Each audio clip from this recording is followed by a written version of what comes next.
নতুন হয়ে থাকলে চ্যানেলটি সাবস্ক্রাইব করতে মোটেও ভুলবেন না। আপনারা জানেন যে কুমিল্লা লালমাই পাহাড়ে গ্যাসের খনি নিয়ে বেশ আলোচনা এবং সমালোচনা চলছে। মূল কথা হচ্ছে যে 1950 এবং 1960-এর দশকে পাকিস্তানের জ্বালানি সংস্থা সেখানে কার্যক্রম শুরু করে। সেখানে পানির সাথে গ্যাসের তেলের কিছুটা মিশ্রণ থাকায় তারা সেখানে অনুসন্ধান শুরু করে 1950 এবং 1960 দশকে। এরপরে এই কাজ পরিচালনা করেছিলেন পাকিস্তানের জ্বালানি সংস্থাগুলো।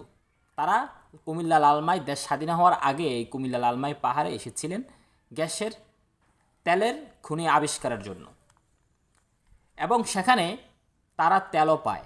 অর্থাৎ যদি সেখানে দৈনিক 20 থেকে 25 ব্যারেল তেল পাওয়ার একটা মজুদ সেখানে পাওয়া গিয়েছে। এবং বাংলাদেশের টাকা এবং যে তেলের পরিমাণটা এত কম হওয়ায় পরবর্তীতে পেট্রোবাংলা এবং বাফেক্স সেটা বন্ধ করে দেয়। কারণ যাচাই করে দেখেছে যে যে পরিমাণ তেল উঠে 20 থেকে 25 ব্যারেল, এই ব্যারেল তো এগুলো তুলতে যে পরিমাণ খরচ হবে বাংলাদেশের, সেই পরিমাণ অর্থ তেল থেকে আসবে না। কাজেই যদি আজকে সেটা বিভিন্ন প্রতিদিন 100 ব্যারেল, 500 ব্যারেল, 1000 ব্যারেল তোলা যেত, তাহলে তারা কখনো সেইটার মুখ বন্ধ করতো না।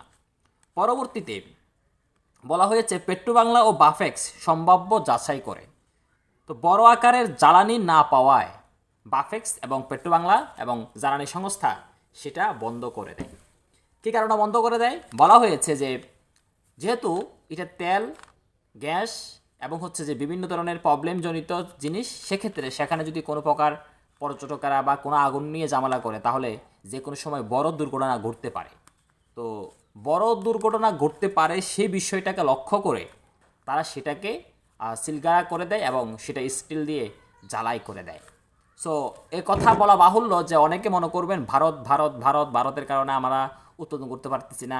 আসলে এখানে বিষয়টা ভারত নয়, কারণ এখানে জ্বালানি তেল পর্যাপ্ত পরিমাণ না পাওয়ার কারণে এটা তৎকালীন পাকিস্তান আমলেই বন্ধ করে দেওয়া হয়। সো ভালো থাকবেন, আসসালামু আলাইকুম।